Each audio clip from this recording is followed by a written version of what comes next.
tardes, mi nombre es Luis de Anda y soy de la escuela UAM del campus Nezahualcóyotl. Yo les voy a hablar sobre la investigación de hechos relacionada al derecho internacional, tocando como ejemplo el tema del tratado sobre la prohibición de armas nucleares. La investigación de hechos es un punto donde se analizan los antecedentes de cierto tema o conflicto para la solución del dicho. El Tratado sobre la Prohibición de las Armas Nucleares es un acuerdo internacional jurídicamente vinculado para prohibir las armas nucleares con mira en su eliminación total. Las negociaciones sobre el tratado comenzaron en las Naciones Unidas en marzo del 2017 y fue aprobado en una votación el 7 de julio del 2017. Dadas los datos para este tratado fuese puesto en negociación, se realizó una investigación de hechos, la cual sirvió para que este tratado fuera aprobado por la ONU, pensando en el bienestar mundial, dadas las consecuencias de ataques y amenazas nucleares pasadas. Decididos a contribuir a la realización de los propósitos y principios de la Carta de las Naciones Unidas, profundamente preocupados por las catastróficas consecuencias humanitarias que tendría cualquier uso de armas nucleares y reconociendo la consiguiente necesidad de eliminar por completo esas armas, que es la única manera de garantizar que las armas nucleares no se vuelvan a utilizar nunca en ninguna circunstancia. Conscientes de los riesgos que plantea el hecho de que sigan existiendo armas nucleares, incluida cualquier detonación de armas nucleares por accidente, por error de cálculo o deliberadamente, y poniendo de relieve que esos riesgos afecten a la seguridad de toda la humanidad y que todos los estados comparten la responsabilidad de prevenir cualquier uso de armas nucleares. Conocedores que las catastróficas consecuencias de las armas nucleares no pueden ser atendidas adecuadamente, trascienden las fronteras nacionales, tienen graves repercusiones para la supervivencia humana, el medio ambiente, el desarrollo socioeconómico, la economía mundial, la seguridad alimentaria y la salud de las generaciones actuales y futuras. Tienen un efecto desproporcionado en las mujeres y las niñas, incluso como resultado de la radiación, reconociendo los imperativos éticos para el desarme nuclear y la urgencia de lograr y mantener un mundo libre de armas nucleares. Bien público mundial de primer orden que responde a intereses tanto nacionales como de seguridad colectiva. Conscientes de los sufrimientos y daños inaceptables causados a las víctimas del uso de las armas nucleares, así como a las personas afectadas por los ensayos de armas nucleares, reconociendo el impacto desproporcionado de las actividades relacionadas con las armas nucleares en los pueblos indígenas, reafirmando las necesidades que todos los estados cumplan en todo momento el derecho internacional aplicable, incluido el derecho internacional humanitario y el derecho internacional de los derechos humanos. Basándonos en los principios y normas del derecho internacional humanitario, es particular el principio según el cual el derecho de las partes en un conflicto armado a elegir los métodos o medios de combate no es ilimitado. La norma de la distinción, la prohibición de ataques indiscriminados, las normas relativas a la proporcionalidad y la precaución en el ataque, la prohibición de uso de las armas que por su naturaleza pueden causar daños superfluos y sufrimientos innecesarios, y las normas para la protección del medio ambiente.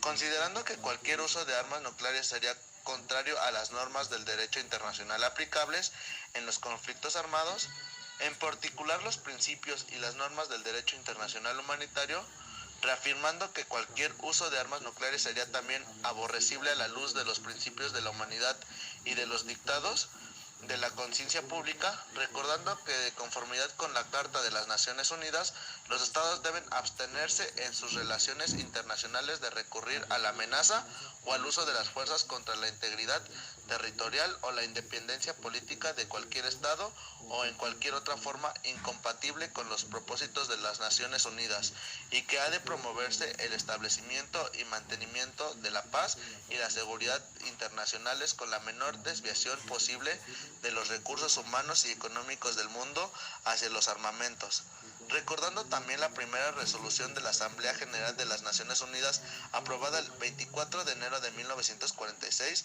y las resoluciones posteriores en las que se hace un llamamiento a la eliminación de las armas nucleares, preocupados por la lentitud del desarme nuclear, la continua dependencia de las armas nucleares en los conceptos, doctrinas y políticas militares y de seguridad y el despilfarro de recursos económicos y humanos en programas para la producción, el mantenimiento y la modernización de armas nucleares. Reconociendo que una prohibición jurídicamente vinculante de las armas nucleares constituye una contribución importante para el logro y el mantenimiento de un mundo libre de armas nucleares, incluida la eliminación irreversible, verificable y transparente de las armas, y decididos a actuar con ese fin, decididos a actuar con miras a lograr avances efectivos para alcanzar el desarme general y completo bajo un control internacional escrito y eficaz. Esto se tienen 40 años de no utilización del arma atómica. Desde el lanzamiento de las bombas de Hiroshima y Nagasaki, el arma atómica no ha vuelto a ser utilizada. El análisis de este hecho indiscutible puede ser un excelente punto de partida para abordar la problemática de la guerra nuclear. Lo que no ha ocurrido en 40 años podrá suceder ahora que la humanidad se encuentra mucho más mentalizada que en el pasado sobre los peligros de una guerra atómica. ¿Convendría examinar la circunstancia y los motivos de esta no utilización? A lo largo de estas 4 décadas no han faltado graves crisis en las que, para emplear las palabras de Kissinger, la humanidad ha podido creer que estaba ya al borde del día final. Sin embargo, todas esas crisis pudieron ser superadas sin que llegase a estallar la guerra nuclear. ¿Cuáles fueron las causas o las razones que impidieron la catástrofe en cada uno de estos momentos críticos? Como veremos suscitánеamente a continuación, no han faltado informaciones y juicios respecto a esta cuestión por parte de los estudios de la estrategia nuclear. Las principales crisis a las que vamos a referirnos someramente a continuación son las siguientes, iniciando por Hiroshima y Nagasaki. Los bombardeos atómicos de Hiroshima y Nagasaki fueron ataques nucleares ordenados por Harry Truman, presidente de los Estados Unidos, contra el Imperio del Japón. Los ataques se efectuaron el 6 y el 9 de agosto de 1945, respectivamente, lo que contribuyó, junto con la guerra soviético-japonesa, a la rendición del Japón y el fin de la Segunda Guerra Mundial. Después de 6 meses de intenso bombardeo de otras 67 ciudades, el arma nuclear Little Boy fue soltada sobre Hiroshima el lunes 6 de agosto de 1945, seguida por la detonación de la bomba Fat Man el jueves 9 de agosto sobre Nagasaki. Entre 105.000 y 120.000 personas murieron y otras 130.000 resultaron heridas. Hasta la fecha, estos bombardeos constituyen los únicos ataques nucleares de la... Continuando con la investigación de hechos, las bombas lanzadas en Hiroshima y Nagasaki no son las únicas acontecimientos por los cuales se firmó el Tratado de la Prohibición de Armas Nucleares. La Guerra de Corea de 1951 y del Vietnam 1954 son la posibilidad del empleo de las bombas atómicas que se presentará más claramente en el curso de la guerra entre las dos Coreas, apoyadas respectivamente por los Estados Unidos y por la República Comunista China. El momento álgido de esta guerra se produce en los últimos días del año 50, en las que las tropas del general MacArthur, tras haber experimentado serios reveses y haber estado a punto de ser lanzadas al mar por los chinos coreanos, llegan semivictoriosamente a la frontera de Manchuria. A la vista de las enormes pérdidas y del desprestigio sufrido por sus tropas, los americanos se preguntan si no habrá llegado el momento de despejar la situación empleando las bombas atómicas como lo habían hecho en el Japón en 1945.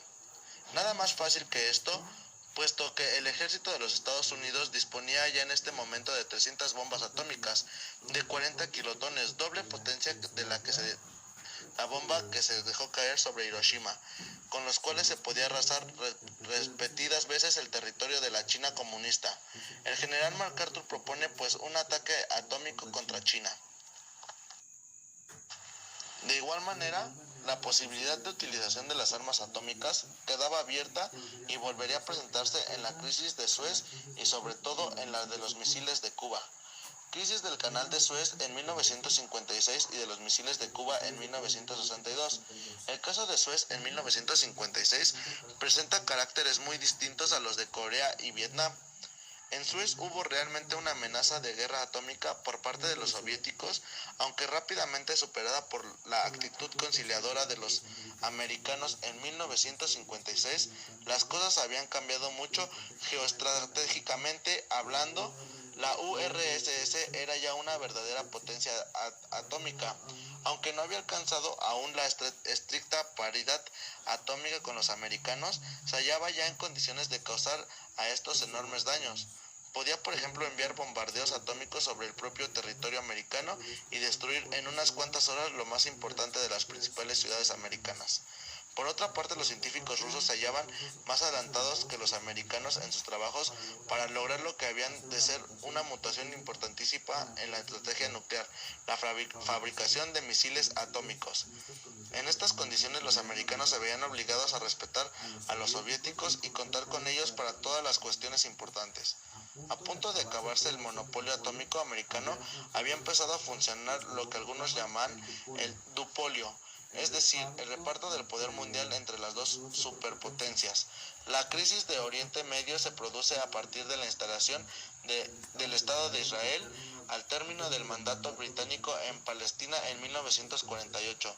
En el 55 Francia e Inglaterra tratan de seguir jugando su papel tradicional en aquellos territorios, mientras los árabes se enfrentan con los israelíes, estadounidenses y la Unión Rusa.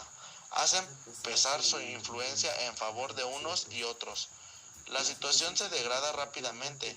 En un primer momento, Israel es apoyado por Rusia, que le suministra abundante armamento durante el difícil periodo de su establecimiento en territorio palestino, pero por diversas razones el Estado de Israel pasa rápidamente a la órbita de los Estados Unidos, en la que se mantendrá hasta el presente. Francia y Gran Bretaña apoyan también a Israel con objetivos políticos no demasiado claros. Su actitud ante el conflicto árabe-israelí en aquel momento ha sido considerado como una reacción emotiva de gobiernos colonialistas heridos en su orgullo por un rebelde del tercer mundo, según la palabra de un tanto duras de Aníbal Romero. El conflicto estalla al aproximarse las fuerzas israelíes al canal en rápido avance contra los egipcios. El 30 de octubre de 1956, los aliados franco-británicos dirigen un severo ultimátum a Egipto, del que se favorecen netamente las acciones militares de Israel y se exige la recuperación del control del canal por los británicos. Transcurrido el plazo de este ultimátum, el 31 de octubre, los dos aliados inician sus bombardeos sobre el territorio egipcio. Es una acción imprudente que cae muy mal en casi todo el mundo y que contribuye a discretar la postura de los franco-británicos. Las superpotencias, sin necesidad de consultarse entre sí, empiezan a sentirse incómodas en su papel de gendarmes del mundo. En realidad ven la intervención franco-británica como una intromisión en un asunto que ellas mismas debían resolver por encima de las potencias menores. En tal situación, el 5 de noviembre de 1956, Nikolai Bulganin, jefe del gobierno soviético, dirige una carta al premier británico Anthony Eden, en las que se insinúa la posibilidad de una represalia atómica de la Unión Rusa contra la Gran Bretaña. Algunas palabras del comunicado eran lo suficientemente claras para que los ingleses las entendieran en su verdadero sentido. Existen países que no tienen ninguna necesidad de enviar una flota o una fuerza aérea sobre las costas británicas y que podrían utilizar otros medios como los misiles. Las alusiones a una represalia atómica soviética aparece clara. La reacción franco-británica está fuera de lugar y hay que acabar con aquello. Tomando en cuenta todos estos acontecimientos, se inició una investigación de hechos para poner sobre la mesa la aprobación del Tratado sobre la Prohibición de Armas Nucleares, y así la Organización de las Naciones Unidas pondría su solución a las guerras nucleares.